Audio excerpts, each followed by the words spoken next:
Welcome everybody to another edition of Atlanta Unplugged, and I am your host for today, Steve Paul, and I have a very special guest with me, Deborah Jackson, former mayor of Lithonia and now running for the U.S. Senate seat. How are you doing today? I am doing great. Thank you so much for this invitation to be here. Yes, indeed. Yes, indeed. It's good to have you here, and thank you for coming. So let's get into it. How was it being the mayor of Lithonia? It was a fantastic experience. I had the privilege of serving the community for a period of 8 years, and during that time, we were actually able to accomplish a number of things that the community was interested in. And I would say that the biggest accomplishment included the demolition of a city-owned property that was dilapidated and an eyesore, that we were able to partner with a developer and have it demolished and built a $12 million affordable housing project in its place. And so that really helped improve the tax base for the city, as well as provided affordable housing for some of our residents to live. Okay. So how long did you, were you mayor in Lithonia? Yeah, I actually served as 8 years with 2 terms. I was actually the first person to do 2 terms since 2003.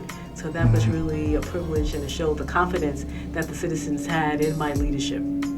Okay. And before you became the mayor of Lithonia, you were also on the council? Yes, I served on the city council for 2 years, and prior to that, I also served as the city attorney for about 2 years.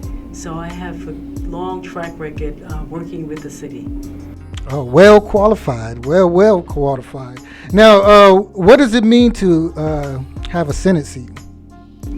Yeah, well, in terms of the U.S. Congress, the Senate is considered the deliberative body, and so where you have the House of Representatives, and they're considered, to be very close to the people. They have smaller districts. Each state has 2 senators for a total of 100. And so actions that are approved by the House of Representatives at some point, have to be approved by the Congress. Have to be approved by the Senate. And unfortunately, Georgia has had Republican senators for the last several years, and I feel that, we've not had the level of representation that we actually need. Also, the senators have not been very responsive to the community, that they don't hold any town hall meetings or anything like that, where there's an opportunity to have a dialogue to share information with them. Okay, and that's why you're running? I am running because I believe that Georgia needs real representation to come into place, and that we need someone that actually has some experience. The previous senator, Johnny Isakson, decided to retire early. So this is actually a special election to finish out the remainder of his term, which ends in December of 2022. Okay. And what makes you confident that you are the best candidate? Well, basically because of the experience that I have as a local elected official. And in that capacity, I had the opportunity to deal with issues not just on the local level, but also on the county, state, and federal level. I was very active and involved with the Georgia Municipal Association, which represents 538 cities in the state of Georgia. And so their policy council, the Legislative Policy Council, was an opportunity to actually review legislation that was being proposed on both the local level as well as the federal level. Okay. You've done a lot. Wow. So what's your educational background? Yeah, well, I am an attorney.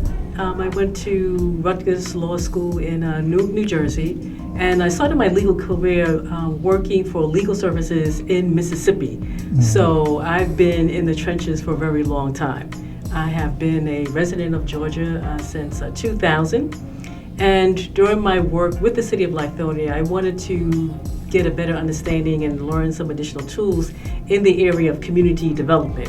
So I went back to school and got a doctorate in community economic development and public policy. So I have a master's and a doctorate degree in community economic development. It's a smart sister right here. Man, she got so many accolades and degrees and everything. That is just that's wonderful to see that and to know that we have somebody of your caliber that wants to step up and actually make a difference and just help our communities and everything out here. Now, how do you stack up to your competitors? You said that the one that's in the Senate seat now is leaving. Yeah, no. When Senator Isaacson retired early, the Governor Kemp was able to make an appointment, and so that's Kelly Loeffler, who is also running. So for the special election, we actually have 21 candidates that are looking to finish out the term of Senator Isaacson. And I say that I'm the best qualified if you really look at the experience that I've had, both as an attorney as well as a former mayor, because I have experience in terms of understanding how government actually works, as opposed to just having experience, either running a business or some other things like that. Mm-hmm. And what do you think is lacking right now with what's going on in the Senate, or just in the government structure and everything, and how they're dealing with everything here in America? Yeah, the main thing that is lacking is that the government is not being responsive to the needs of the people. We are in the midst of the COVID-19 pandemic, and people are in need. So our businesses have closed because of the pandemic, and so people are out of work. A stimulus check was sent out to people, back in the early part of the year, March, April, but now we're in October. And so people still have needs. Many of the businesses are still closed. And while the House of Representatives has passed additional legislation to provide support and assistance to local governments, which really are the frontline people in terms of providing basic services to our community, the Senate basically has not acted. And so we need to have people who are in the Senate that are sympathetic and understanding of the needs of their constituents. I mean, it really is outrageous that they have not taken any action at this point. And given the timeline, it doesn't appear that they're going to act before the election in a couple of weeks. That is interesting with the stimulus. The second round still hasn't came out and everything. And I did see some talk on social media that both sides are not worried about the people; they're just worried about the elections. Do you feel the same way, or what's happening? Is it both sides of the party that are not working together, or is it just one side? Yeah, well, I would definitely say that the House of Representatives has taken action, which is controlled by the Democrats at this point. They've had a few Republicans that may have supported the legislation, but the Senate at this time is controlled by the Republicans. And so that's where the breakdown is. And you really need both houses of Congress to act for anything to go into effect, with the president's signature. So, you've been following the debates, right? Have you been following the presidential debates? Yeah. I have. Well, the first one really wasn't much of a debate. It was really kind of a screaming match. I mean, it was really just very disappointed that the President Trump refused to really respond to any of the questions. And I think the people have a right to know, what it is that he proposes to do if he were given a second term. And I think the fact that he was unable to provide any concrete answers is evidence that he does not deserve a second term. And we really need to move on to someone, Joe Biden and Kamala Harris, who have experience, have laid out, some very good plans. And I think the plans, can always be improved, but it clearly is an improvement of the situation that we currently have now, which is really just chaos. And it's costing people their lives. Over 210,000 people have died as a result of the mishandling of this pandemic. And that really is unconscionable. Yeah. It is. It is an interesting dynamic. How do you see the future moving forward? Whoever gets elected, where do you see everything going? Yeah, I think it's important to have an administration in place that understands the needs of ordinary people. Right now, I would say that there's too much of a focus on helping big corporations and those who are wealthy. I mean, just go to show you, because of the tax cuts that were implemented in 2017, that I understand that the top 100 billionaires have made an additional $300 billion since the pandemic started. Wow. So that really is obscene. In terms of the fact that you have people who are being evicted from their homes, their apartments, people are standing in food lines that never had to do that before, and people are just really struggling. I mean, so it really we need to have a government that is concerned about the people, that's by the people, of the people, and for the people. And we're talking about ordinary people in this case. Yeah. That's amazing. I didn't know that. Wow. I wish I was in that tax bracket, but do you think that the movement with the Black Lives Matter is a big factor in all that's going on top of COVID? Yeah, I think the Black Lives Matter is a very important movement. And I would say that it's not really a new movement. I mean, so now that we have social media, things are hashtags and things like that. But I would say from our arrival to this country, in 1619, we have been working and fighting to make sure that it was understood that Black Lives Matter. So it's a continuing struggle.